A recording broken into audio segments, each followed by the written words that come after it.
Mensagem do céu.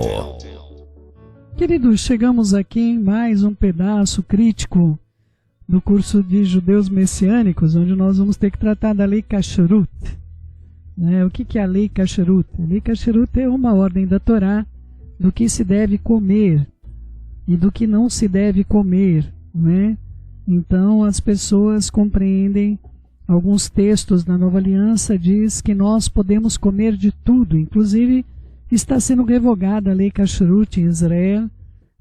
Existe um projeto de lei que vai alterar a lei Kashrut em todo Israel. Por quê? Porque nós estamos agora com uma carne artificial, uma carne vinda de célula-tronco, então o que acontece? Já existe um restaurante em Israel que está oferecendo essa carne, inclusive tem fila para, primariamente estão usando carne de frango, mas já tem vários jornalistas, inclusive aqui do Brasil, que já fizeram essa experiência de ir até Israel e participar de comer ali um hambúrguer com essa carne de laboratório, como está sendo chamada. Então, a proposta da carne oferecida pela célula-tronco é que não tenha mais de ter boi no pasto e nem de ter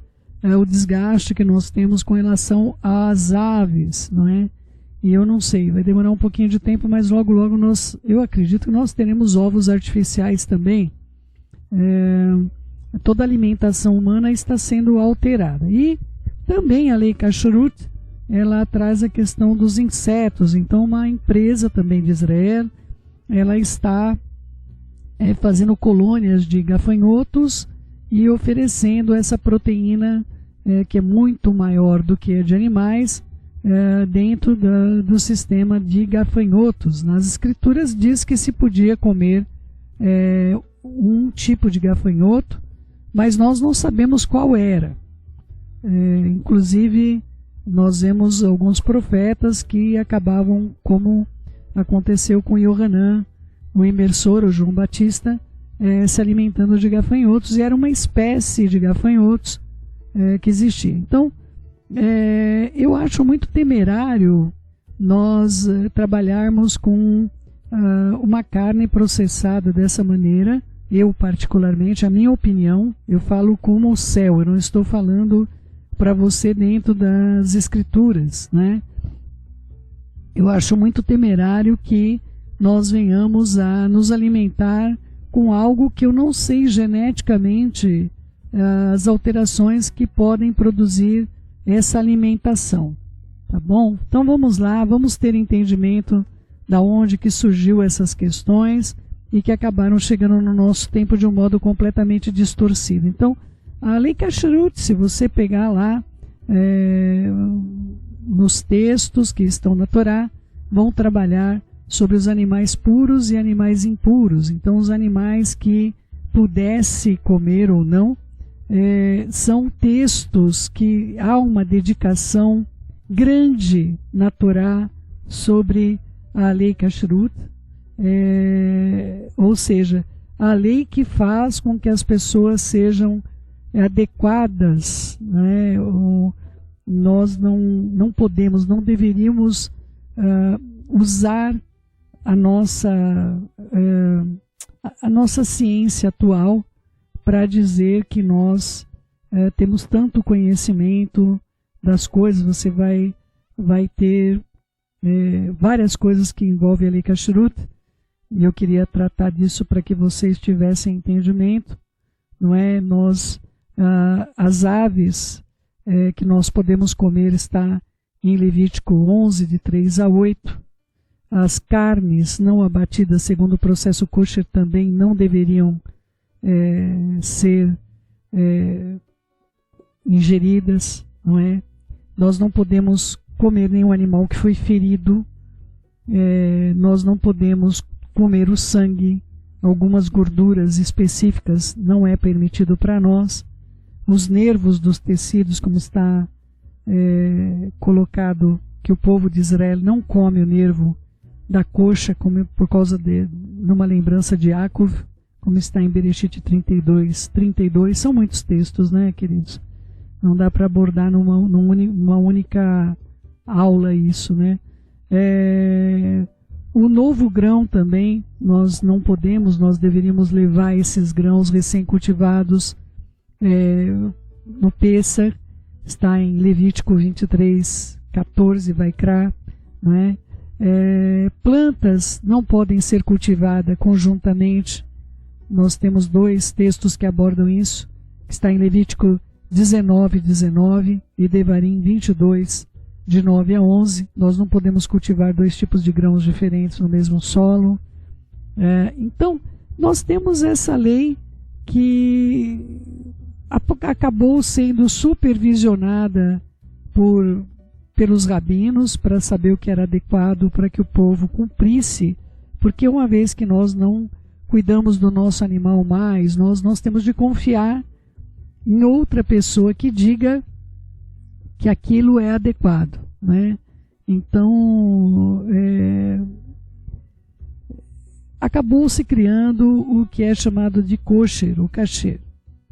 Acabou se criando aí um posicionamento onde alguém faz essa supervisão e nós acabamos acolhendo um selo kosher, né? Então é muito complexo porque dentro do sistema cristão as pessoas podem comer de tudo, então fica difícil ter entendimento sobre o que está sendo dito. Matitiarro, nós já lemos isso várias vezes, 15:10 diz o seguinte: e tendo convocado a multidão lhes disse, ouvi e entendei, não é o que entra pela boca que contamina o homem, mas o que sai da boca, sim, isso contamina o homem, não é? Então Yeshua vai estar dizendo que, hipoteticamente, no entendimento das pessoas, que tudo que você comesse não poderia te contaminar, porque iria ser trabalhado no seu organismo e você iria excretar. E é evidente que Yeshua sabia que existiam vírus, bactérias. Nós já tínhamos enfermidades que ele vinha curando, por exemplo, a mãe da esposa de Kefa, a sogra de Kefa, de Pedro. Ela teve uma diarreia forte, com febre, todas as coisas mais, e nós sabemos que isso é uma ingesta alimentar imprópria. Então Yeshua, ele sabia que havia contaminação com os alimentos. O que nós vamos tratar hoje era uma doutrina que estava acontecendo em Israel, e nós vamos trabalhar sobre isso com vocês, para vocês terem entendimento como é que as pessoas estavam fazendo com que o seu organismo biológico fosse completamente alterado, trazendo até risco para a sua própria vida, né? Então nós vamos ter entendimento sobre isso hoje. Vamos lá. Judeus Messiânicos 13, versículo 7, espero ir até o 17, vamos lá. Lembrai-vos dos vossos guias, os quais vos pregaram a palavra do Eterno, e considerando atentamente o fim da sua vida, imitai a emuná que eles tiveram. Então, ele primeiramente começa a apresentar pessoas que já haviam falecido, como nós sabemos, Yaakov, logo depois da morte de Mashiach, não sabemos quanto tempo, talvez 2, 3, 6 meses, não sabemos. Mas ele foi assassinado, não é? Foi morto à espada. Nós vamos ver todos os outros demais Talmidim, todos morreram assassinados, com exceção de Yohanan, o irmão de Yaakov, né? Tiago, que eu estava falando que havia morrido à espada, perdão, queridos, não é? Então, queridos, é importante que você tenha entendimento que esta carta foi escrita para pessoas um período posterior a esses eventos. As pessoas já tinham sido assassinadas e ele está dizendo, olha, lembre dos guias os quais vos pregaram a palavra do Eterno, considerando atentamente o final da sua vida, e imitai a confiança que eles tiveram no Messias Yeshua. O que eu quero trazer a vocês, queridos, é algo que o Eterno ontem ministrou muito forte ao meu coração. As duas testemunhas que estão voltando para cá, e eu creio de todo o coração, que são Moshe e Eliarro, Moisés e Elias, elas estão vindo para cá sabendo que elas vão ter 3 anos e meio de ministério, onde elas vão ser odiadas por toda a terra, durante 3 anos e meio, e no final de 3 anos e meio, a besta que emerge do abismo vai assassiná-las. Você queria um ministério desse?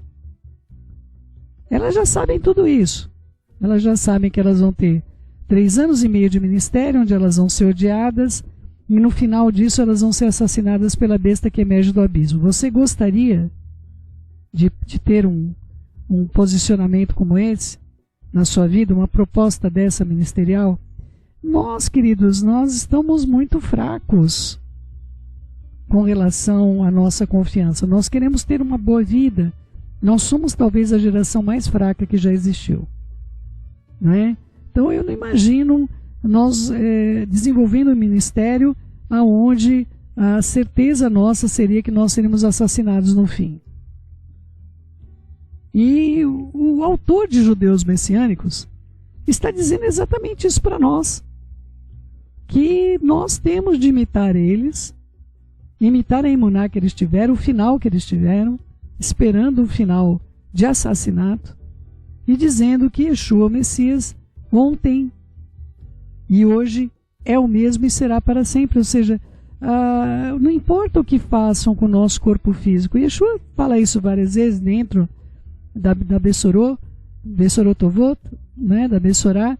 Ele trabalha com as nossas vidas nas boas novas, dizendo: não tem mais quem pode matar o teu corpo, mas sim tem mais aquele que, além de matar o teu corpo, pode lançar a tua alma no Sheol. Que é a nossa existência.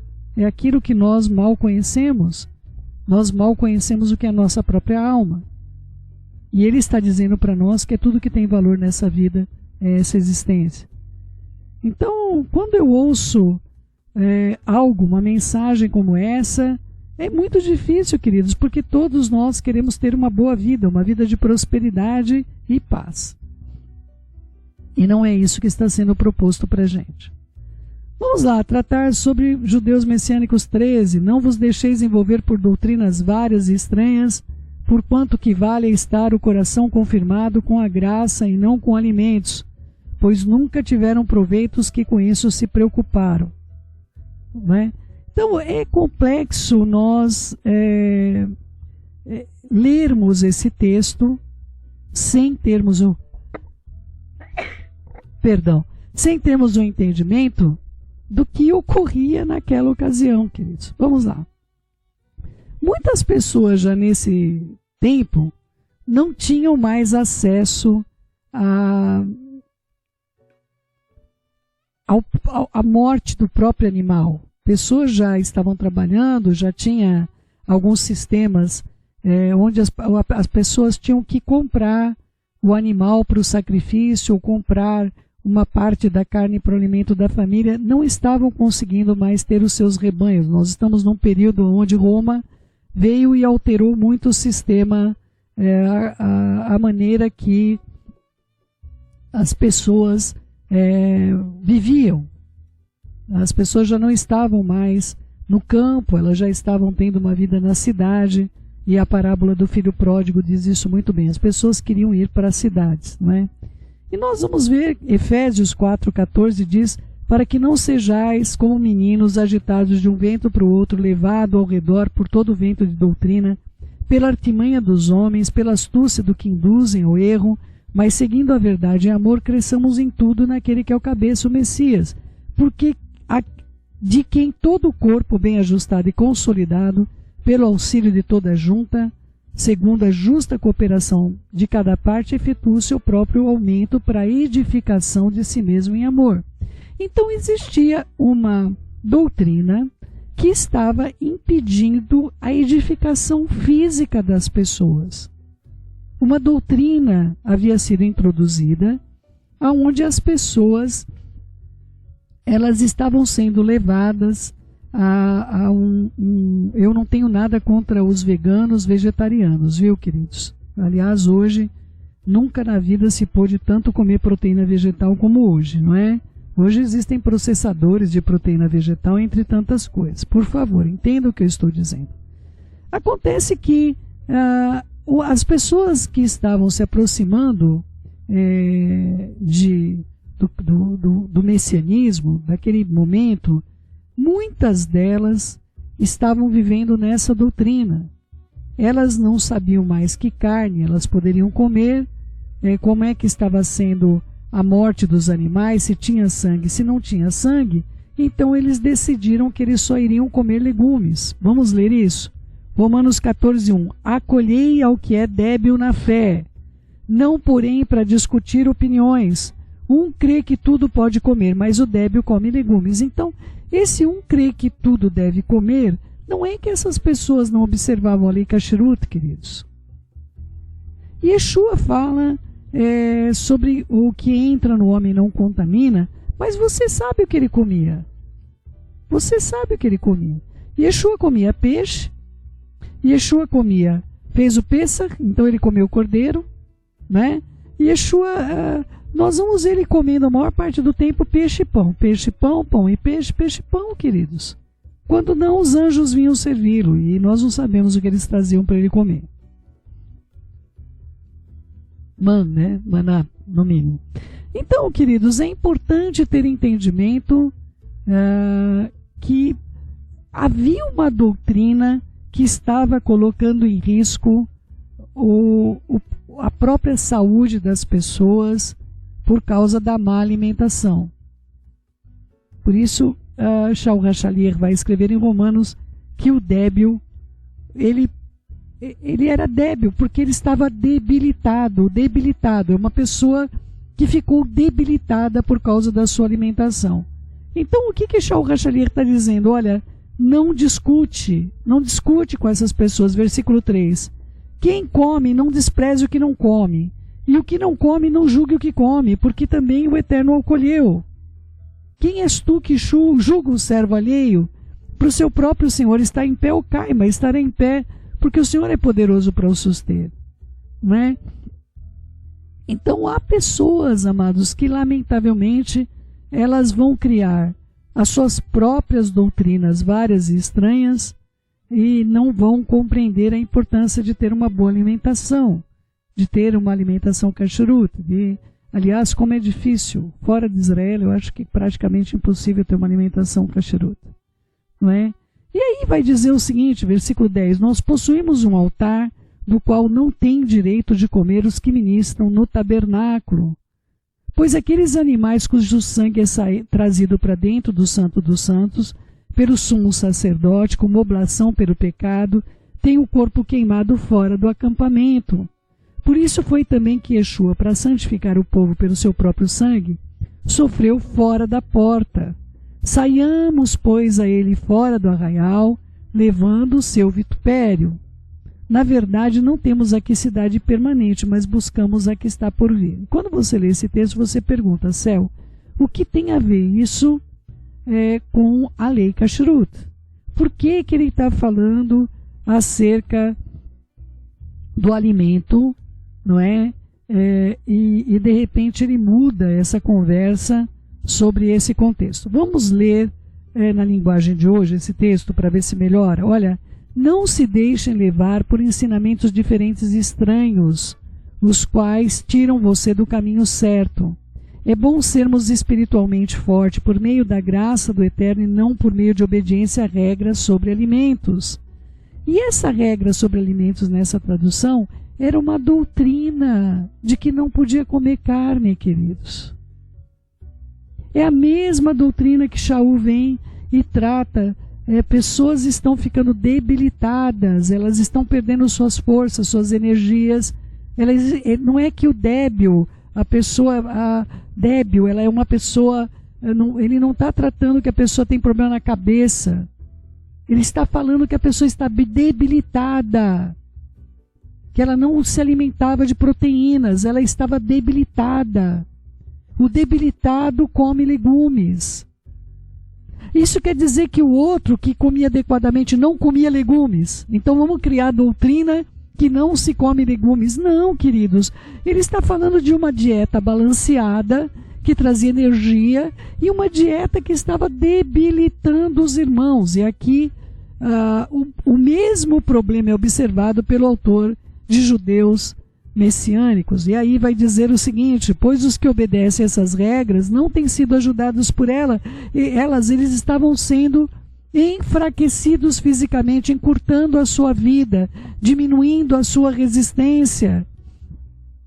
E aí continua: os sacerdotes que servem no templo não têm o direito de comer o sacrifício que é oferecido sobre o altar. O grande sacerdote leva o sangue do sumo sacerdote, o Kohen Hagadol, ele leva o sangue de animais para dentro do lugar santíssimo a fim de oferecê-lo em sacrifício pelos pecados.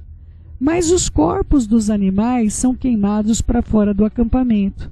Por isso Yeshua também morreu fora da cidade de Jerusalém, para que com seu próprio sangue possa purificar o povo dos seus pecados. Porquanto nós vamos então para perto de Yeshua, fora do acampamento, e vamos então sofrer com ele esta desonra. Porque nesse mundo nós não temos nenhuma cidade que dure para sempre. Pelo contrário, nós procuramos a cidade que virá depois. Por isso, por meio de Yeshua, ofereçamos sempre louvor ao Eterno. Esse louvor é o sacrifício que apresentamos como oferta dada por lábios que professam a nossa confiança nele, né? Então ele coloca o seguinte para essas pessoas: vocês estão, eu não sei se foi uma facção religiosa que fez isso e acabou que as pessoas, isso se espalhou como uma pólvora dentro de Jerusalém, e ele está convidando as pessoas à seguinte reflexão: olha, vocês podem ficar dentro de Jerusalém com as doutrinas que ela está trazendo para você nesse momento, não são doutrinas pacíficas, ou você pode sair de Jerusalém e ir para o lado de fora, onde o nosso Senhor foi sacrificado por nós, você olhar para ele e você perguntar para ele o que você deve fazer. Você, pelo menos, questionar se esse procedimento está sendo correto.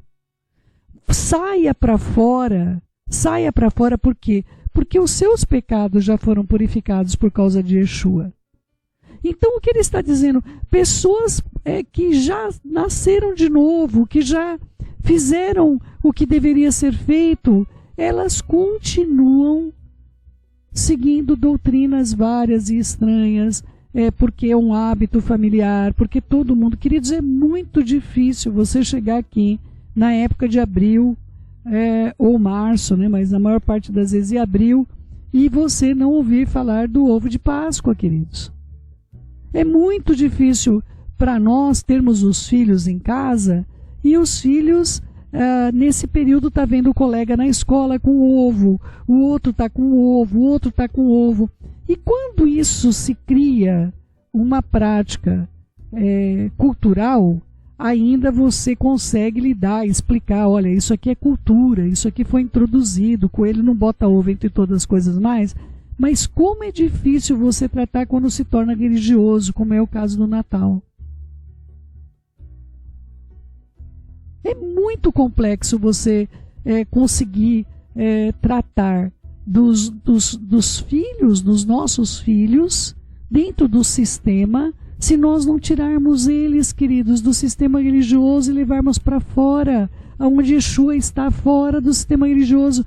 Queridos, Jerusalém é e sempre será a cidade mais amada no coração de Hashem, nos nossos corações. Eu não me sinto bem em lugar nenhum no mundo como eu me sinto bem lá.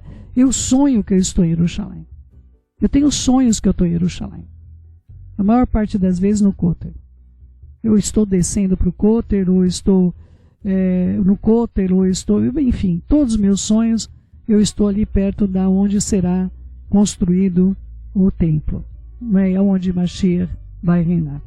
Então eu queria muito que você tivesse a compreensão de que isso e toda essa conversa que ele tem sobre a religiosidade, sobre então o Kohen Hagadol, ele vai e ele faz uma coisa que você não pode ver, como a gente não pode ver o que Yeshua está fazendo por nós. Ele entra sozinho ali, não tem como nós sabermos o que ele está fazendo por nossas vidas nesse momento.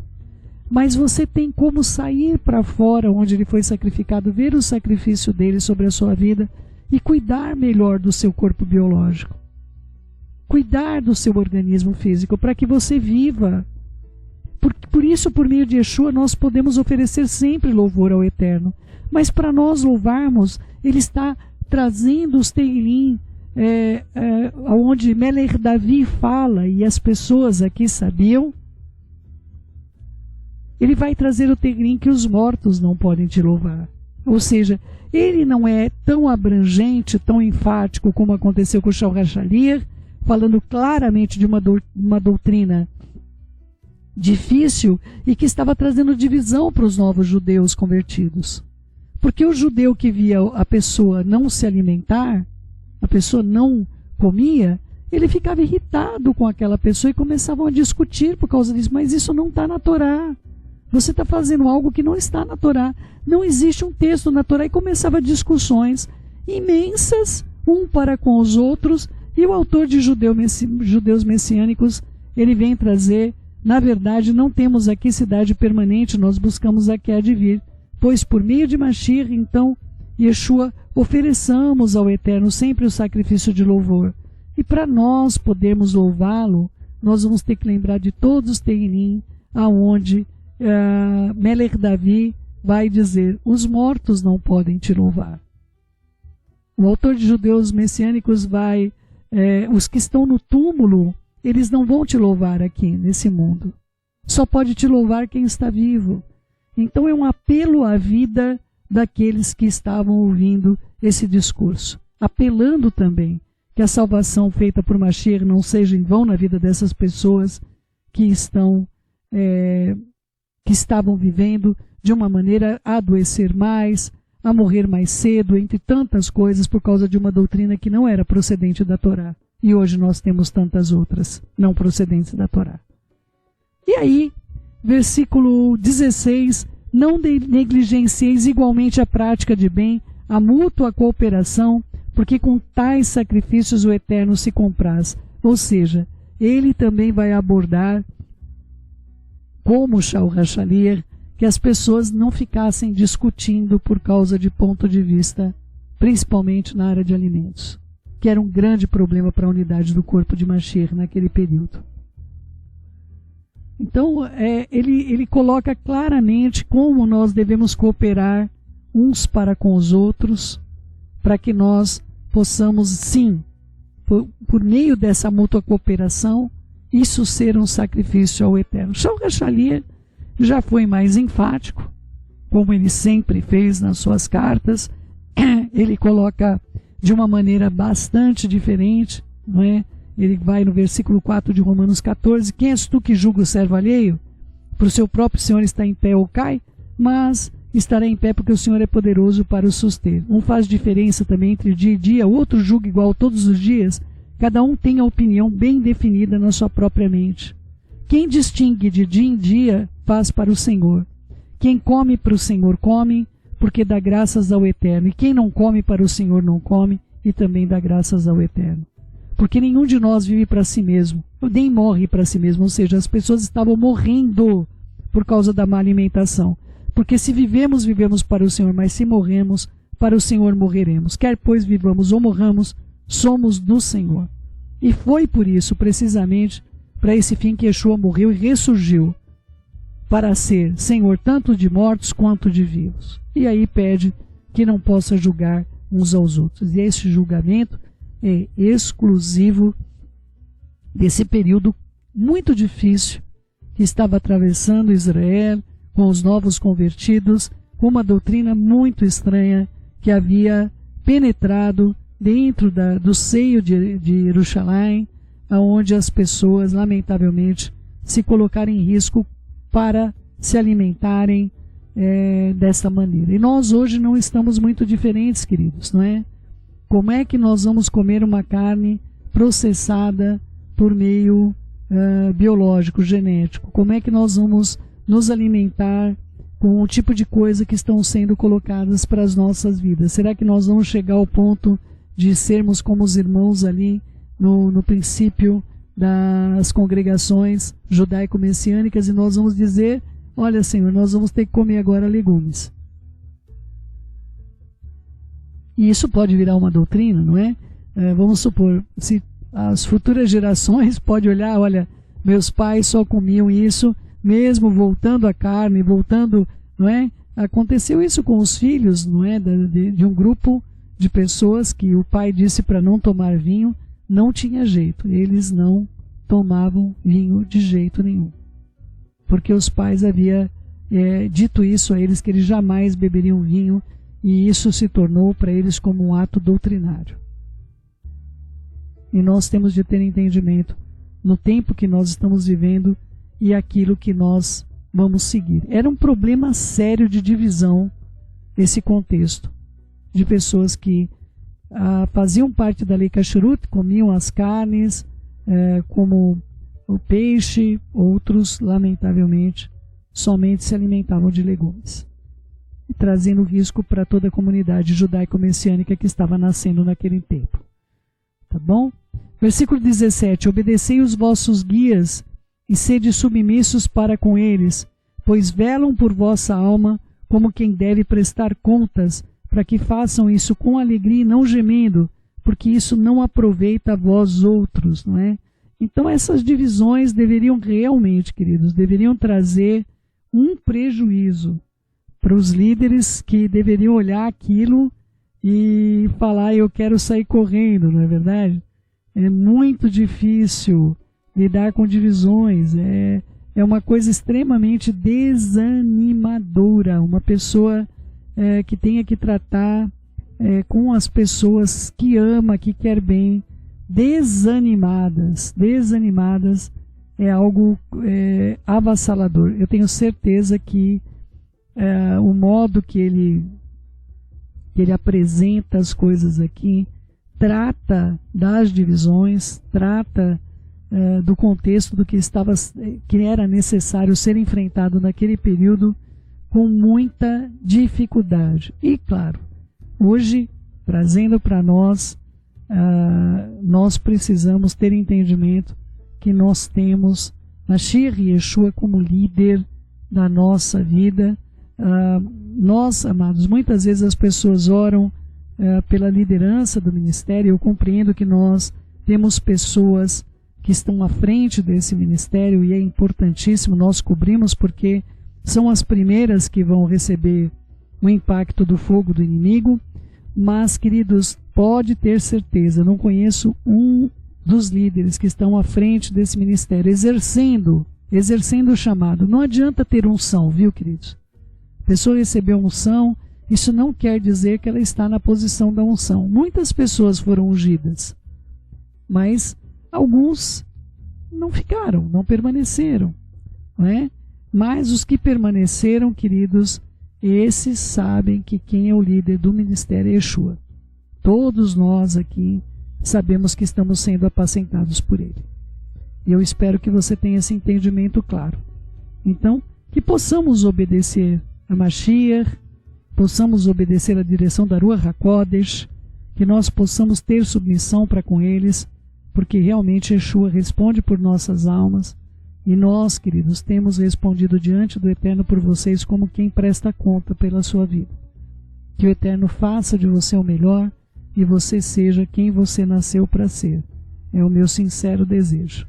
E aí, se o Eterno quiser vivermos, na próxima aula nós concluímos o curso de judeus messiânicos, basicamente deixando claro que as questões abordadas possivelmente por Apolo durante esse período, esse texto que nós estudamos hoje, estava muito relacionado a um problema sério que as pessoas estavam tendo, relacionado à lei Kashrut.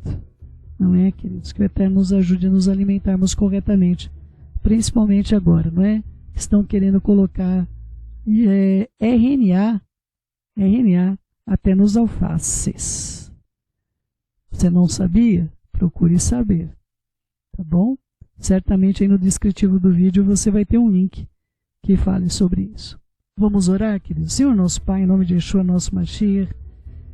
Pai, nós colocamos nossas vidas diante do Senhor para o bem. E hoje, Pai, como naquele tempo, como é difícil a alimentação, nós estamos com sérios problemas de alimentação, Pai. Nós estamos carentes da Tua boa mão sobre o que nós devemos nos alimentar.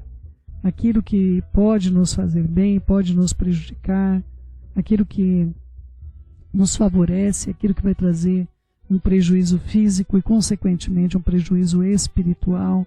A falta de compreensão do que falaram as palavras de Mashiach e Yeshua há tantas gerações, sobre não ter problema nenhum que ingere o homem, em face de tantas intoxicações alimentares, contaminações. Quantas pessoas, Pai, nós vemos que foram contaminadas com mercúrio, com urano, em zonas, inclusive, por meio da própria água. Quantas pessoas aqui no nosso país estão tendo problema de tireoide por metais pesados na nossa água? Ajuda-nos, por amor da Tua misericórdia, a vermos o bem. Coopera conosco, que nós possamos viver, Pai, para termos entendimento da Tua bondade sobre as nossas vidas. E peço, Pai, pelos nossos enfermos, peço pela Nilza, peço por essa debilidade, Pai, que ela está enfrentando nesse momento, peço pela vida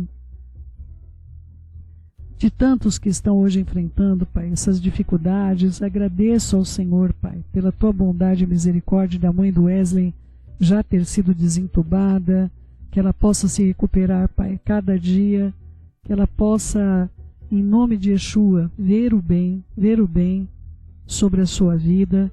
É uma mulher que o Senhor separou, Pai. Ainda tem muita obra para ela fazer nesse mundo. Visita Elisângela de Lima Andrade, Pai, com o Teu poder e a Tua bondade. E que o Senhor seja conosco, Pai, para que nós possamos ver o bem. Coloco também Inês, esse exame, a cirurgia que ela virá fazer no dia 30 desse mês. Que o Senhor possa guardar essa vida para o bem, É o que eu te peço.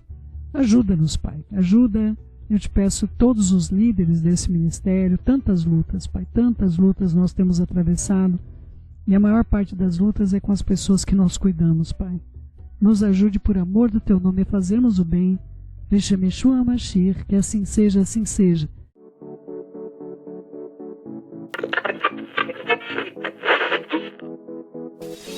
Mensagem do Céu.